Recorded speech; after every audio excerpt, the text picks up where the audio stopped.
రాయలసీమ స్టైల్లో మెంతికూర పప్పు తయారీ విధానం చూద్దాం. మెంతికూర పప్పుకు కావాల్సిన పదార్థాలు: కందిపప్పు 1 కప్పు, 1 కట్ట మెంతికూర,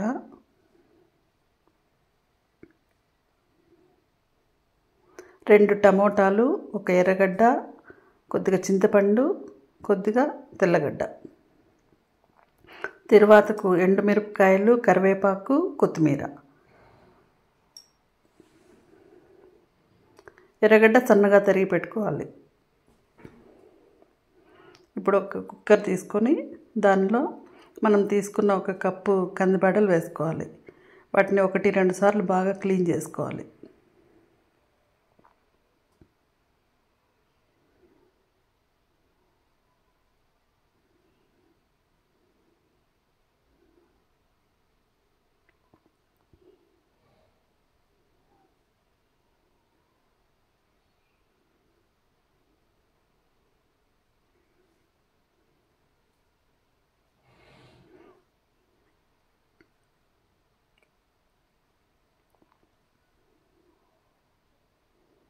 ఇప్పుడు దానిలో ఒక 4 కప్స్ వాటర్ వేసుకోవాలి.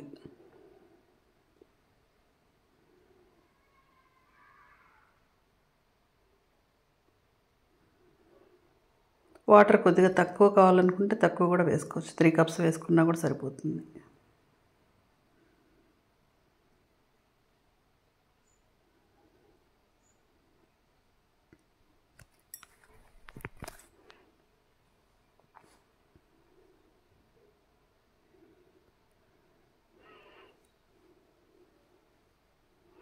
ఇప్పుడు ఆ బేడల్లోకి తరిగి పెట్టుకున్న టమాటో, ఎర్రగడ్డ, చింతపండు, తెల్లగడ్డ వేసుకోవాలి. మనం క్లీన్ చేసి పెట్టుకున్న ఆకు మెంతికూర అది కూడా వేసుకోవాలి.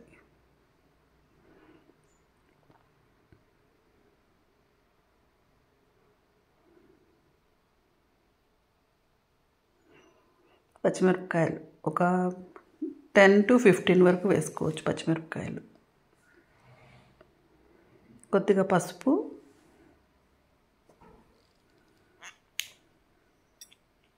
ఒక 1/2 స్పూన్ ధనియాల పొడి,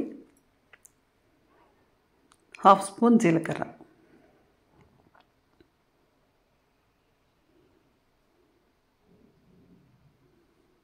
పప్పు మనం కుక్కర్లో పెట్టినప్పుడు పొంగుతుంది కదా, అట్లా పొంగకుండా ఉండడం కోసము ఒక చిన్న స్పూన్తో 2 స్పూన్స్ ఆయిల్ వేసుకొని మూత పెట్టేసి స్టవ్ పైన పెట్టుకోవాలి.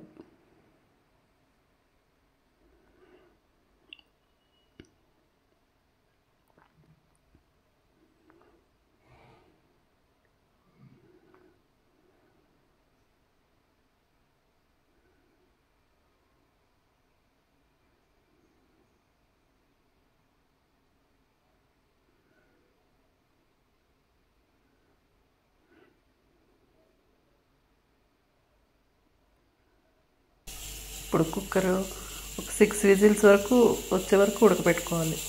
6 విజిల్స్ వచ్చాయంటే పప్పు ఉడికిపోతుంది అన్నమాట బాగా.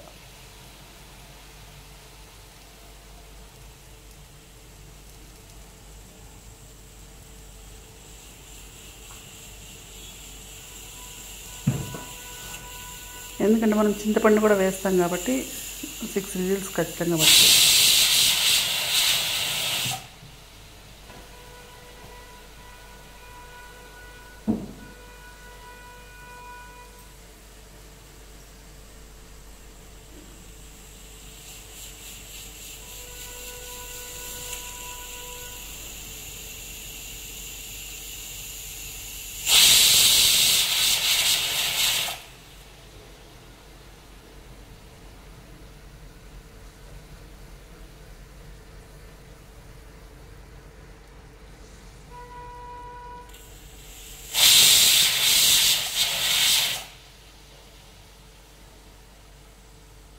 ప్రతి ఒక్కరూ ట్రై చేసి ఎలా ఉందో కామెంట్లో పెట్టండి.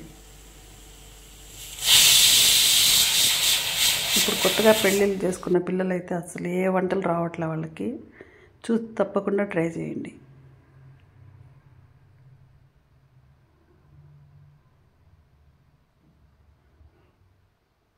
విజిల్ వచ్చేసింది కదా. ఇప్పుడు ఆ ప్రెషర్ అంతా తగ్గిన తర్వాత మూత తీసి, బాగా ఉడికిపోయింది కదా. ఇప్పుడు ఆ నీళ్ళంతా సపరేట్ చేసుకునేసి దాన్ని పప్పు గుత్తితో పాముకోవాలన్నమాట.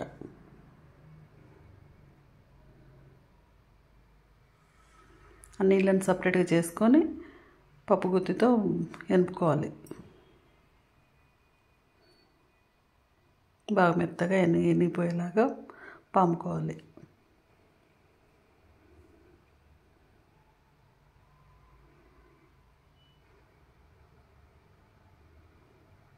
చూసారు కదా, పప్పు బాగా ఉడికిపోయింది. అవంతా బాగా మిక్స్ అయ్యేలాగా ఇది చేసుకోవాలన్నమాట.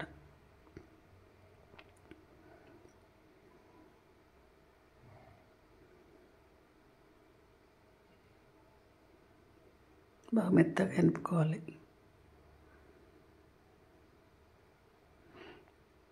ఇప్పుడు స్టవ్ అంటించుకొని తిరువాతకి కావాల్సినంత నూనె ఒక 4 స్పూన్స్ వరకు వేసుకోవచ్చు.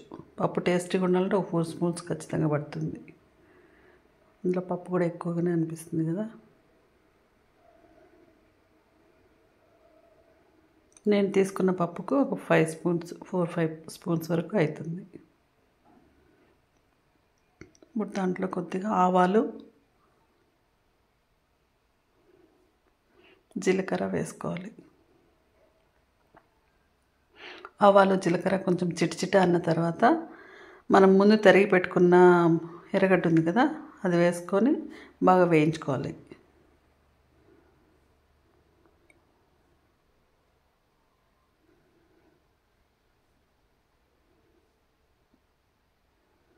ఏ కూరలకైనా ఎర్రగడ్డ బాగా దూరగా ఎగితే టేస్ట్ వస్తుందన్నమాట. ఇప్పుడు దాంట్లో కొద్దిగా కరివేపాకు, తిరువాతకు ఒక 2-3 ఎండుమిర్చి వేసుకోవాలన్నమాట.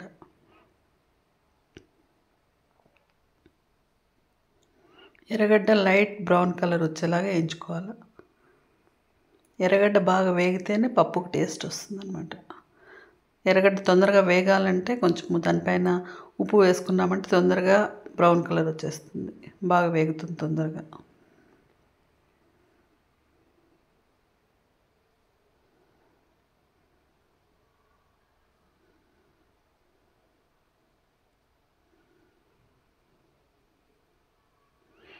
లైట్ బ్రౌన్ కలర్ వస్తుంది కదా.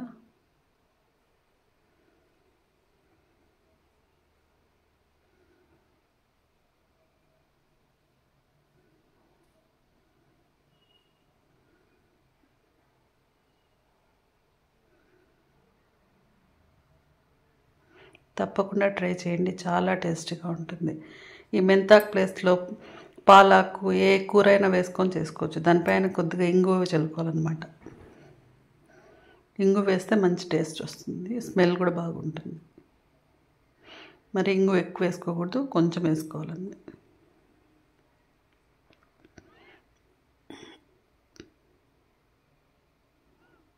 ఇప్పుడు దాంట్లో మనం ఎనిపి పెట్టుకున్న పప్పు ఉంది కదా, అది వేసేసి బాగా ఉడకనివ్వాలి. ఆ ఆయిల్లో బాగా ఉడికితే ఆ ఎర్రగడ్డ అంతా నీట్గా మిక్స్ అయిపోయి బాగా ఉడకాలన్నమాట. దాంట్లో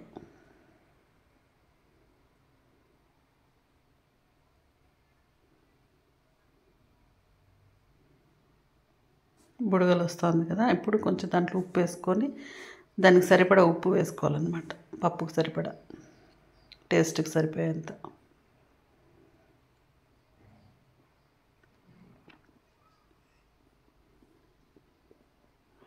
బాగా ఉడకాలన్నమాట. బాగా ఉడికితే అది ఇంకా టేస్ట్ చాలా బాగా వస్తుంది.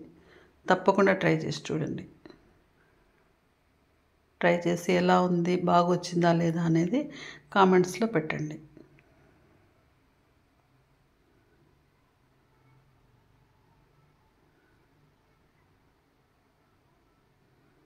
చూడు, బాగా ఉడుకుతూ ఉంది కదా.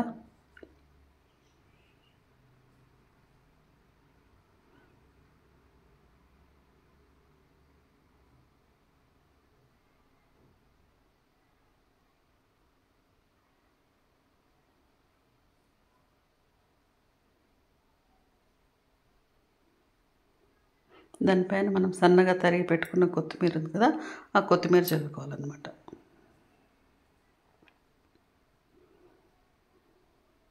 ఉడికిపోయింది పప్పు, నీట్గా బాగా ఉడికింది. అయిపోయింది కదా రాయలసీమ స్టైల్ మెంతి కూర పప్పు. తప్పకుండా ట్రై చేసి మీకు ఎలా వచ్చింది అనేది కామెంట్స్లో పెట్టండి. తప్పకుండా ట్రై చేస్తారు కదా. Thank you. ఛానల్ని సబ్స్క్రైబ్ చేసుకోవడం మర్చిపోవద్దు.